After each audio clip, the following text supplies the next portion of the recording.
Okay, day 14. Okay, here we go. Now I'm so tickled because I crocheted my hair tonight, right? And I put my black rinse on, and it's kind of like giving Jermaine Jackson. But you just wait. I'm gonna go home. If I just left the salon, I'm at the laundry bag to chat. But I got to do about look at Jermaine Jackson. But I'm about to deal with it. Deal with it. Just give it Jermaine Jackson. But I'm gonna fix it. I gotta get that stain rinse off. Anyway, day 14. Yeah, let me tell you the most beautiful thing happened to me today. So it's this man named Mr. Pike. Today he told me his birthday was on November 21st. And I was like, happy birthday, Mr. Pike. He was like, yeah, thank you. So, but that's, I said, I gotta get you a gift. He said, yeah, but that's not what I wanted to say. He said, do you remember, it was 3 years ago. He said it was my birthday. And I asked him how old he was. And I was like, Mr. Pike, today's your birthday. Don't you worry about nothing. Don't you worry about anything. Don't worry about nothing, Mr. Pike. And he said that stuck with him. Every time his birthday come around, he think about that I said that to him. Y'all, it is a blessing when somebody can come to you and tell you how you made an impact on their life.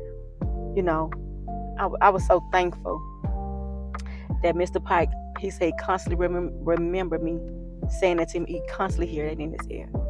That is so cool. But anyway, dating a man who was in jail. I thought it said juice. Dating a man who was in jail. Well, okay, so this is funny. I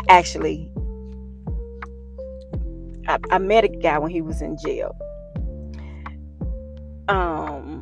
That I dated him when he got out of jail. And it was so funny. He was cool. He was cool. He was cool. He was cool. Just like I say, he was cool. And I thank God I didn't get a chance to get those stories like some people say they had to put money on their book and this and that. I never got a chance to do that. Thank God for that, because I don't know if I would be able to do that. I don't know. And yeah, but dating a man that was in jail. He was getting out of jail. I met him while he was in he had made it out of jail, but he was in what is it called, the correction facility or something like that. Anyway, so we dated for a couple of months. But what broke us up, because I've always told him, if I ever find out you cheating, baby, it is a wrap. And so I had prayed and prayed and prayed. Now I always pray to God, lead me, guide me, and God, let me know if this is the right one.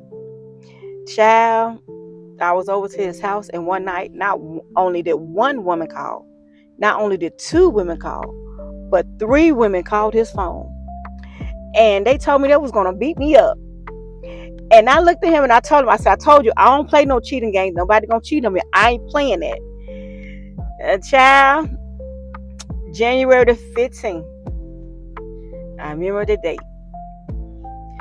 It was on his birthday. And I never, ever went back. It was over with. So yeah, I dated somebody that was in jail. Well, coming out of jail. Jail. But anyway, yeah, but I had to put it on the book. But yeah, that was my experience of dating a man who was in jail, getting out of jail. But he was a cool guy. He was my ace-boom cool boy. He was my guy. He was cool. Do you hear me? But also, he was a cheater.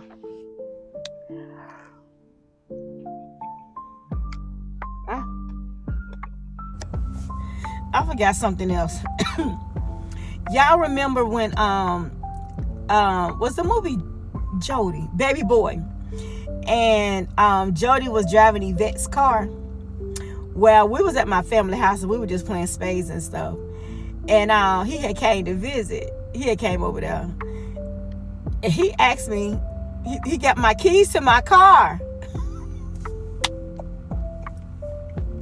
and went to the store in my car. Man, when you talk about a sister who I felt just like Yvette, I said, oh, heck no. We ain't finna do no Jody and Yvette. Child,